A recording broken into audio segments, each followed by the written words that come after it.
प्यारे बच्चों, पिछली क्लास में हम लोगों ने धर्म दर्शन, उसके स्वरूप और उसकी विशेषताओं को लेकर के चर्चा की थी। उसी को आगे बढ़ाते हुए आज हम धर्म दर्शन और धर्मशास्त्र में क्या संबंध है, इसके ऊपर विचार करेंगे कि धर्म दर्शन क्या काम करता है और धर्मशास्त्र का विषय क्षेत्र क्या है। जॉर्ज गैलेवो कहते हैं कि धर्मशास्त्र धार्मिक विश्वासों और सिद्धांतों से जुड़ी हुई वह व्यवस्था है जो किसी ऐतिहासिक धर्म से विकसित होती है और इसका उद्देश्य विशिष्ट धर्म के सत्यों का प्रतिपादन करना है। विशिष्ट धर्म अपने धर्मशास्त्र से ही निर्देशित और क्रियाशील होते हैं।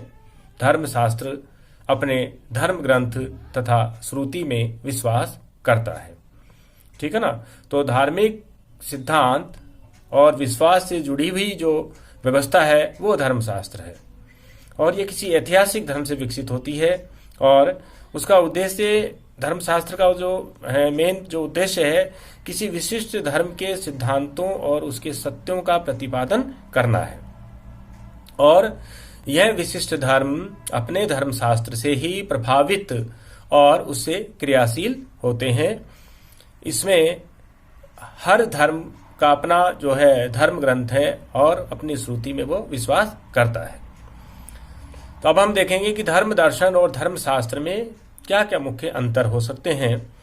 तो पहला अंतर है कि धर्म दर्शन का स्रोत और धर्म दर्शन का क्षेत्र बड़ा व्यापक है। इसमें धर्म का दार्शनिक विवेचन होता है।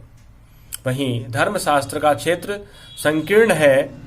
यह विशिष्ट धर्मों को अपना अपना जो है अलग धर्मशास्त्र प्रस्तुत करता है और उसी के आधार पर धर्म का अध्ययन किया जाता है। ठीक है ना। दूसरा जो अंतर है, धर्म दर्शन का स्थान धर्मशास्त्र के बाद आता है और धर्मशास्त्र धर्म दर्शन की सामग्री है जिसके आधार पर ही वह धर्म के दार्शनिक पक्ष का निरूपण करता है। धर्म दर्शन अमूर्त ज्ञान मूलक होता है और इसमें ईश्वर की प्रत्यात्मक व्याख्या की जाती है। तो धर्मशास्त्र क्या है? वो धर्म दर्शन की सामग्री है। धर्मशास्त्र में प्रस्तुत सिद्धांतों और विशेषताओं और विवेचनों के ऊपर ही धर्म दर्शन अपनी व्याख्या प्रस्तुत करता है।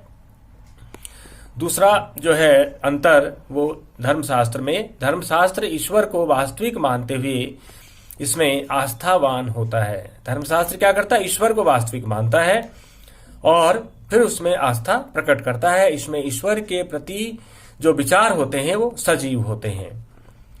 और धर्म दर्शन में 3 नंबर जो है, तीसरा जो अंतर है वो है कि धर्म दर्शन ईश्वर विहीन धर्मों की भी दार्शनिक मीमांसा करता है। इस प्रकार सभी धर्म धर्म दर्शन के विषय के अंतर्गत आते हैं। ठीक है ना। तो बड़ा ही जो महत्वपूर्ण विषय है कि धर्म दर्शन न केवल आस्तिक धर्मों के ऊपर अपनी विवेचना, अपनी मीमांसा करता है, अपितु यह नास्तिक धर्मों के ऊपर भी अपनी विवेचना प्रस्तुत करता है। अर्थात जो ईश्वर को नहीं मानते उन धर्मों की भी यह मीमांसा करता है। वहीं धर्मशास्त्र ईश्वर केंद्रित होता है और इसके अनुसार ईश्वर विहीन धर्म धर्म की श्रेणी में नहीं आता। धर्मशास्त्र क्या है? पूरी तरह से आस्तिक मत है जो कि ईश्वर केंद्रित होता है और जो ईश्वर विहीन धर्म को धर्म की श्रेणी में नहीं मानता। चौथा जो अंतर है कि धर्म दर्शन में धार्मिक सत्य का निर्धारण बुद्धि और तर्क के आधार पर किया जाता है। वहीं धर्मशास्त्र में चौथा अंतर, धर्मशास्त्र में श्रुति, स्मृति और विश्वास तथा श्रद्धा का महत्वपूर्ण स्थान है। धार्मिक सत्य श्रद्धा का विषय है, तर्क द्वारा धर्म का ज्ञान नहीं हो सकता। बड़ा अंतर कि धर्म दर्शन क्या करता है कि धार्मिक सत्य का निर्धारण बुद्धि और तर्क के आधार पर करता है, जबकि धर्मशास्त्र में जो है तर्क के स्थान पर स्मृति, श्रद्धा और विश्वास, इनको महत्व दिया गया है। ठीक है। पांचवा जो अंतर है, धर्म दर्शन दर्शन एवं धर्मशास्त्र के मध्य स्थित है।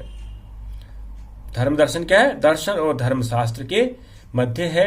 दार्शनिक दृष्टि से धर्म की आलोचना करता है और इसकी धर्मशास्त्र से धर्म की सामग्री प्राप्त करता है। ठीक है ना। वहीं 5वां पॉइंट धर्मशास्त्र में कि धर्मशास्त्र अपनी सामग्री विशिष्ट धर्म के अंतर्गत ही प्राप्त करता है, इसके परे जाना उसका लक्ष्य नहीं है। ठीक है, तो धर्म दर्शन तो क्या करता है, धर्मशास्त्र से धर्म की सामग्री प्राप्त करता है और धर्मशास्त्र एक विशिष्ट धर्म से अपनी सामग्री प्राप्त करता है, इससे परे उसका जाना लक्ष्य नहीं है।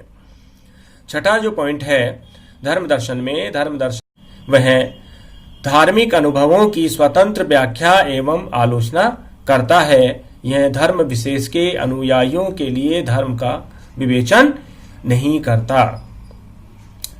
अब इसमें जो है छठा पॉइंट है धर्मशास्त्र में कि धर्मशास्त्र का लक्ष्य व्यवहारिक है। यह धर्म का प्रचार तथा धार्मिक मूल्यों का संरक्षण इसलिए करता है कि उस धर्म के समर्थकों का उससे कल्याण हो। दोनों में अंतर है। अब हम देखें कि जो 7वां पॉइंट है हमारा दोनों में, धर्म दर्शन में और धर्मशास्त्र में अंतर का, कि धर्म दर्शन धर्म की रहस्यात्मकता को प्रकट किए बिना नहीं रहता, उसका तार्किक उत्तर देने का प्रयास करता है। ऐसे ही धर्मशास्त्र में 7वां पॉइंट है कि धर्म विशेष की रहस्यात्मकता को धर्मशास्त्र ज्यों का त्यों मानकर चलता है। जैसे ईसाई धर्मशास्त्र यह मानकर चलता है कि ईसा मसीह 3 दिन कब्र में रहकर पुनः जीवित हो गए। इस प्रकार हम देखें तो धर्म दर्शन और धर्मशास्त्र में दोनों में बड़े ही जो है अंतर हैं और दोनों की जो विषय वस्तु है वो बिल्कुल ही जो है अलग निकल करके आती है। कि धर्म दर्शन जहाँ धर्मशास्त्र को आधार बनाता है, वहीं धर्मशास्त्र सभी धर्मों के ऊपर अपनी विवेचना देता है। ठीक है ना। अब हम देखेंगे कि दोनों में धर्म दर्शन और धर्मशास्त्र में संबंध क्या है। कि धर्म दर्शन और धर्मशास्त्र दोनों में अंतर होते हुए भी दोनों एक दूसरे के पूरक हैं। इनमें जो है आपस में निकट का संबंध देखा जाता है और जो इनका संबंध है वो किस प्रकार से समझा है कि निम्न बिंदुओं में हम इसके संबंध को समझ सकते हैं। पहला पॉइंट है बौद्धिकता एवं विश्वास। धर्म दर्शन धर्म का बौद्धिक विवेचन करता है। बड़ा ही महत्वपूर्ण बिंदु कि बौद्धिक विवेचन कौन करता है, धर्म दर्शन करता है। और धर्मशास्त्र धार्मिक मूल्यों के प्रति विश्वास रखकर चलता है। धर्म दर्शन धर्म की कितनी भी बौद्धिक विवेचना करे, परंतु मूल्यों में आस्था रखना अनिवार्य सिद्ध होता है। अनिश्वरवादी धर्म भी मूल्यों के प्रति आस्थावान होते हैं। ठीक है ना। कि दोनों में संबंध क्या है, बौद्धिकता में विश्वास। कि धर्म दर्शन बौद्धिक है जबकि धर्मशास्त्र विश्वास आस्था पर आधारित है। दूसरा, धर्म दर्शन अपनी सामग्री के लिए धर्मशास्त्र पर निर्भर है। धार्मिक अनुभवों और सत्य की प्राप्ति धर्मशास्त्र से ही होती है। उसी का धर्म दर्शन बौद्धिक दृष्टि से विवेचन प्रस्तुत करता है। धर्म दर्शन का महत्व इसलिए है कि वह धर्मशास्त्र के चिरंतन सत्य पर आधारित है। ठीक है ना। तो धर्म दर्शन अपनी सामग्री के लिए धर्मशास्त्र पर निर्भर रहता है और उसी का धर्म दर्शन फिर बौद्धिक दृष्टि से विवेचन करता है। तीसरा जो है दोनों में संबंध वो है आध्यात्मिक आधार। कि धर्मशास्त्र और धर्म दर्शन दोनों का आधार आध्यात्मिकता है। दोनों ईश्वर के बारे में जो विवेचन है उसी के ऊपर अपना विचार करते हैं। चौथा जो संबंध है कि दोनों एक दूसरे के पूरक हैं, क्योंकि धर्म दर्शन को धर्मशास्त्र पर निर्भर करना होता है और धर्मशास्त्र की दार्शनिक मीमांसा को भी स्वीकार करना पड़ता है, क्योंकि इससे उसे धार्मिकता की स्पष्टता प्राप्त होती है। तो ये 4 जो है इनके संबंधों को स्पष्ट करते हैं बिंदु। इस प्रकार से आप जो है धर्म दर्शन और धर्मशास्त्र के संबंध को समझ सकते हैं, दोनों में अंतर को समझ सकते हैं, लेकिन दोनों परस्पर अवलंबित हैं, एक दूसरे पर, एक दूसरे के पूरक हैं। एक दूसरे के बिना खुद का अपना कोई इनका जो है स्वतंत्र अस्तित्व नजर नहीं आता। ठीक है बच्चों, तो इसको आप करें ध्यान से। धन्यवाद।